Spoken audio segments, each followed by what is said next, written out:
Depression, tension, anxiety আদি ৰোগ ভাল কৰাৰ উপৰিও এই প্ৰাণায়ামটোৱে স্মৃতি শক্তি, ধাৰণা শক্তি, চিন্তা শক্তি আদি বৃদ্ধি কৰাত সহায় কৰে। এই প্ৰাণায়ামটোৰ নাম হৈছে সহজ ভ্ৰামৰী প্ৰাণায়াম। আহকচোন জানো কেনেকৈ কৰিব লাগে এই প্ৰাণায়ামটো।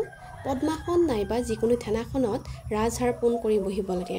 এতিয়া দুয়ো হাতৰ মধ্যমা, অনামিকা আৰু কনিষ্ঠ আঙুলিৰে চকু এনেকৈ বন্ধ কৰিব লাগিব যাতে চকুত কোনো ধৰণৰ চাপ নপৰে আৰু বুঢ়া আঙুলিৰে কাণ দুখন সম্পূৰ্ণৰূপে বন্ধ কৰিব লাগিব। তৰ্জনী আঙুলি ললাটত ৰাখিব। এতিয়া নাকেৰে উশাহ লৈ লৈ ভোমোৰাৰ গুঞ্জনৰ দৰে সহজভাৱে যিমান সময় পাৰি শব্দ কৰিব লাগে। শব্দ কৰি থকা অৱস্থাত মনটো মস্তিষ্কত স্থিৰ ৰাখিব লাগে আৰু চেষ্টা কৰিব লাগে যাতে সেই গুঞ্জনৰ দৰে শব্দটো আমি অনুভৱ কৰিব পাৰোঁ।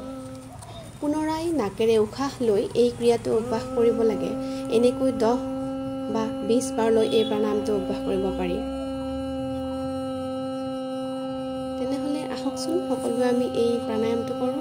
প্ৰতিদিনে কৰাৰ ফলত আমাৰ স্মৃতিশক্তিৰ লগতে আমাৰ চিন্তা শক্তিও বৃদ্ধি পাব আৰু লগতে ডিপ্ৰেশ্যন, টেনশ্যন, এনজাইটি আদিসমূহো আমাৰ নোহোৱা হ'ব। নহয়নে বাৰু? কিমান ভাল লগা কথা। আশা কৰোঁ সকলোৱে মোৰ সৈতে এই প্ৰাণায়ামটো আজিৰ পৰা কৰিব। ধন্যবাদ।